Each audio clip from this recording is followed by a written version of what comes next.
name is Katharina. Let's plantize our world. Look at this gorgeous yellow scallopini.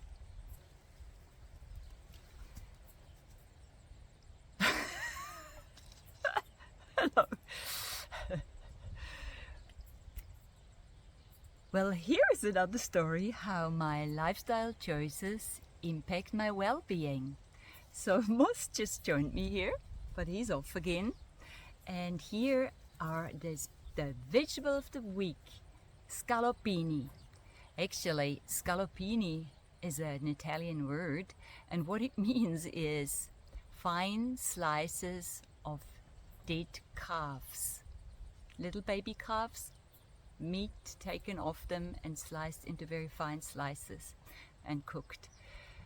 Thankfully, scallopini that I enjoy don't require any killing of babies, but scallopinis are a very interesting and very abundant vegetable. I'm actually sitting in the garden. The sun has already been setting, and so I hope it's still light enough. It looks all right in the camera. But so here is what scallopinis are. Scallopinis are low in calories because there's quite a lot of water in it. They are high in vitamins and minerals and antioxidants, and especially in two antioxidants which are extremely good for the eyes. One is called lutein and the other is called, let me check, zeaxanthin. Zeaxanthin. What a word. Anyway, they're both very good for health of the eye. However, scallopini belong to the summer squash family, and the summer squash families are the zucchinis. The zucchinis come in all different shapes and sizes, and then there are the winter squash family, and they are the pumpkins and the more starchy vegetables. Some people also call zucchini courgettes, which sounds French to me. Now you might think, how can we eat scallopini or zucchini? And you can obviously slice them like the veal and fry them in your pan with herbs or with garlic or with onions, and then of course they go really well into the classic ratatouille, which is a French dish where you chop up zucchini or scallopini and add tomatoes, because that's usually the vegetables that are ripe at the same time in the garden, and you add peppers and onions and garlic and lovely herbs, and you cook that all up and make this tasty food. So that's scallopini for you. See, you can see it. They're cute, like little hats. Today I would like to talk about the fifth lifestyle pillar and share what I found out in science and research and what I do to implement it into my life, and it is social connections. So social connections means connections with other human beings. I have a lot of connections with my animals and my garden and plants, and that makes me really happy. But I noticed that if I am not connecting with other human beings for a while, because I'm quite happy, you know, in my own world doing things, I feel like something is missing in my life. And in fact, loneliness, maybe it's being lonely, feeling lonely is a normal thing every now and then. But loneliness in a very regular state and not being connected to other humans is not good for the human being and for the well-being. 1 in 3 people in the US, I only found the US data, report that they're feeling lonely, a lack of social and emotional support. That's what people are saying. According to the Center for Disease Control in America, loneliness raises the risk of heart disease 29%. So if you're feeling lonely a lot, you're 29% more likely to have a heart attack, 32% more likely to have a stroke, and 50% more likely to get dementia. So it has an absolute huge impact on our health. It also impacts our mental well-being, obviously. It also impacts our risk for mortality. In fact, it is put on the same level as smoking 15 cigarettes a day and doing nothing physically, so being inactive physically. That's how great the impact of loneliness is. I want to read this to you. It says, the US Surgeon General declared an epidemic of loneliness and social isolation in 2023. They released an advisory in response to the epidemic. In the United Kingdom, a Minister of Loneliness has been appointed to address social and health issues caused by social isolation. So it really has quite a big impact on humans. Now, what can we do let's look at the positive things. What can we do as humans when we feel lonely to improve loneliness? What does research say we could do?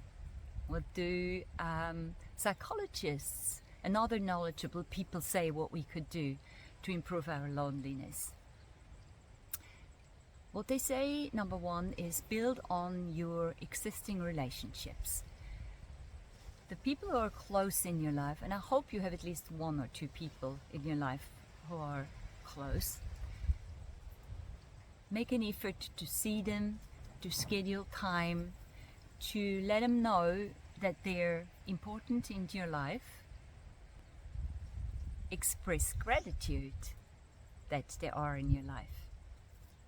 Number two, they suggest to be involved or engaged in social activities. So join a club, volunteer, take a course in something that you like to learn. All of these things, be part of a community. Number three, improve social skills. Work on actively listening to other people and express emotions that you have, honestly emotions.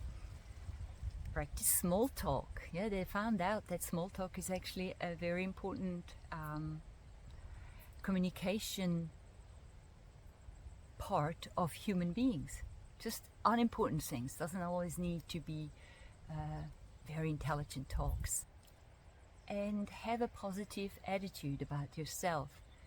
Know that there are people out there that like to be around you. Another thing you could do is recognize, and I'm a little bit guilty of that being on the screen by yourself at home, alone, scrolling is not social connection, and it can in fact make you quite lonely. So all this social connectedness that we thought would help lonely people is actually doing the opposite, because we're not going out and having real conversations anymore. Another thing you could do is adopt a pet. I've got 2 adopted dogs. I had 3 adopted horses, now I have 1. That's a wonderful thing to do. So these are a few things that science says will help us to overcome loneliness, or not overcome, improve loneliness and feel more connected to our community. I find volunteering is a really good one, because giving always makes people happy, I think. So the next couple of movies that I made are just short clips of social connections that I do on a regular basis. Because I am from Switzerland originally, but living in New Zealand, And my family, my blood family, they're all living in Switzerland, so I don't have the opportunity to meet them in person. I do call my mum every week, and I feel very grateful. And I sometimes talk to my brothers, but it's not the same as having someone here if you have a problem in life. And so I sort of created one brother and probably a sister here in New Zealand that I can go to at any time of the day or night, and they will be there for me if I need urgent help. So my social connections that I do on a regular basis are with trying to visit friends and sit with them purposefully and spend time with them, maybe go for a walk or have a cup of tea. And it is small talk, and sometimes it's deep talk.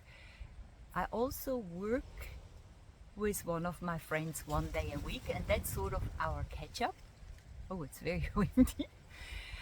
And of course the people at work, they are a very important part of my social connections on a daily basis, sitting with them and talking about their lives and my life.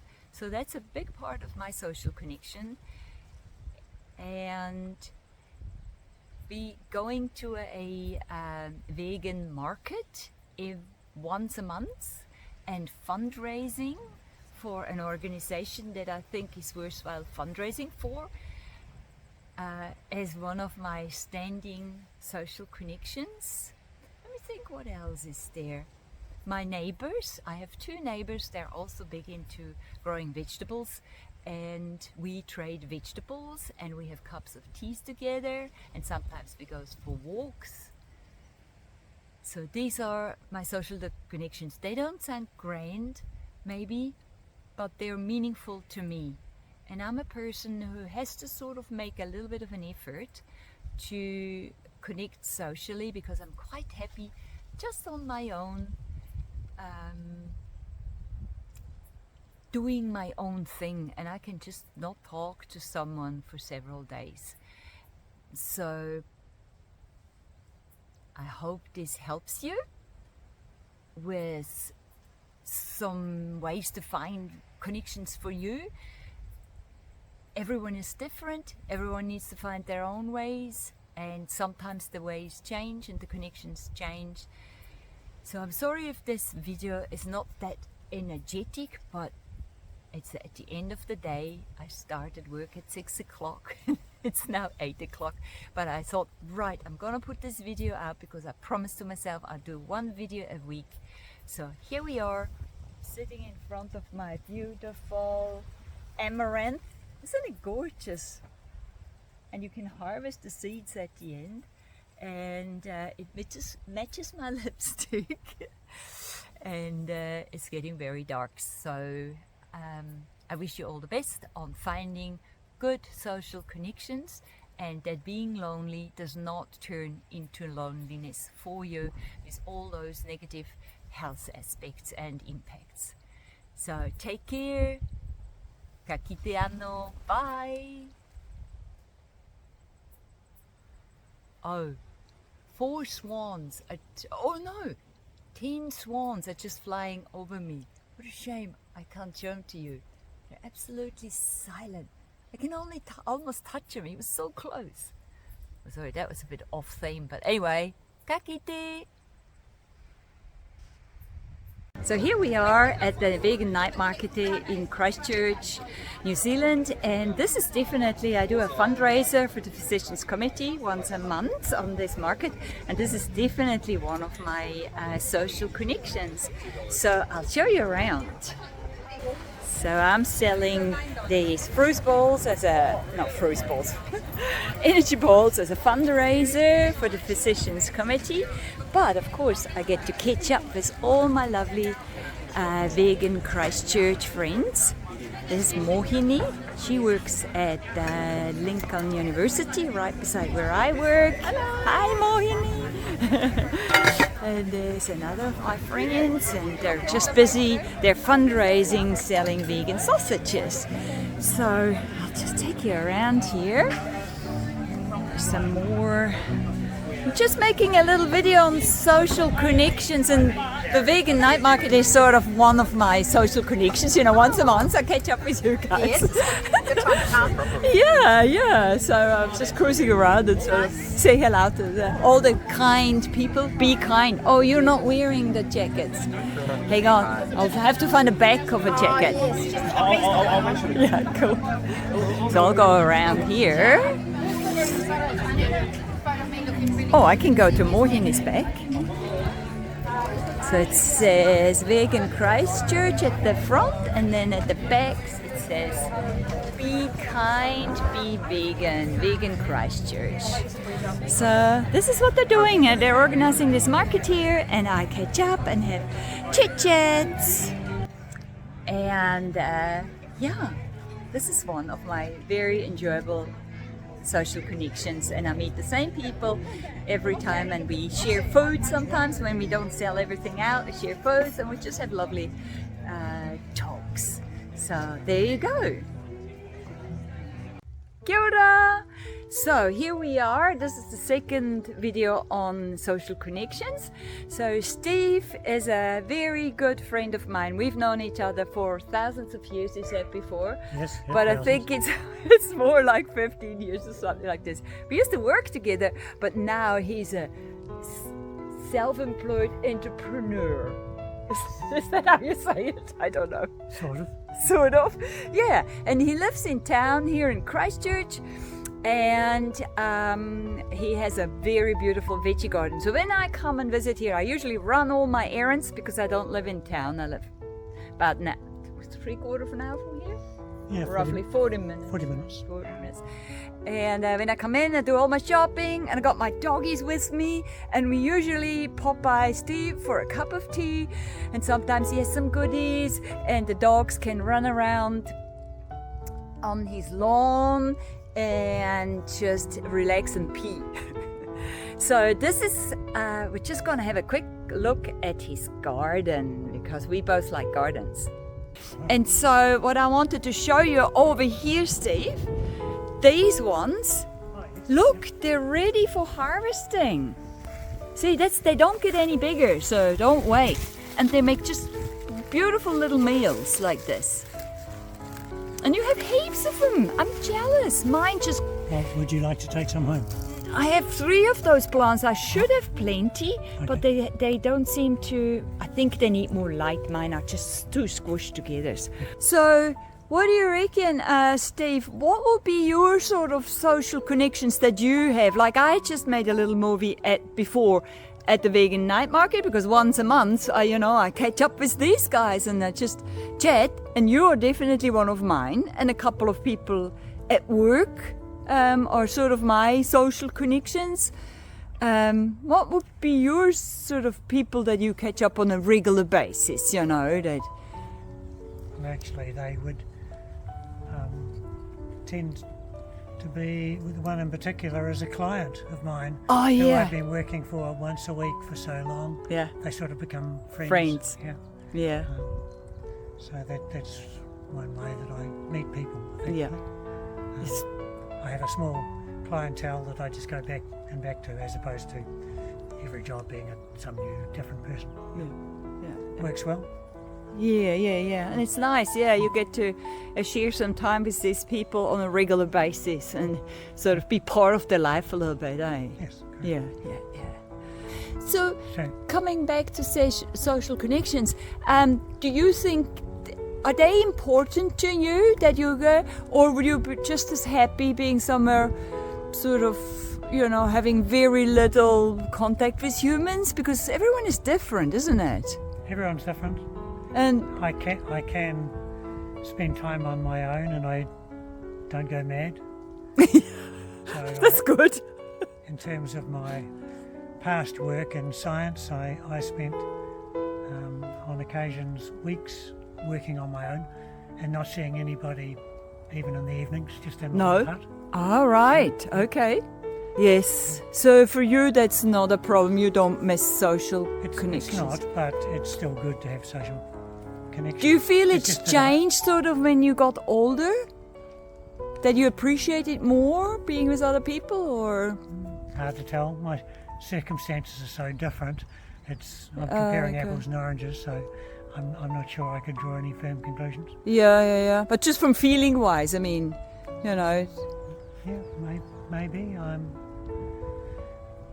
value them more, but I used to spend a lot of time working in the forest, and most of those times were not on my own, but were with a team of people, and we'd be working closely together. Yes. So that was a huge amount of social connection. And now that I'm semi-retired and my work is different, that doesn't happen. So No. Yeah. so maybe it's logical that it's more important to me to have other connections, seeing as I lack that work-based one. Yes. Yeah. Yeah, it's an interesting one, isn't it? Social connections. You know, you have really just family. People say spend time with your family. Well, that's in Switzerland for me, so that's not an option. And you have basically one person, your sister, eh? Yes. Yeah, it's very. So it's not always that, and sometimes then you form others family-like connections. Like me with you, you're almost like a brother to me, you know, and maybe. Peggy's more, you know, is like a female sort of elderly female person, mother sort of in that way. So it's interesting. We just form families, not necessarily blood families, I think. Yeah. All right. Well, thank you very much.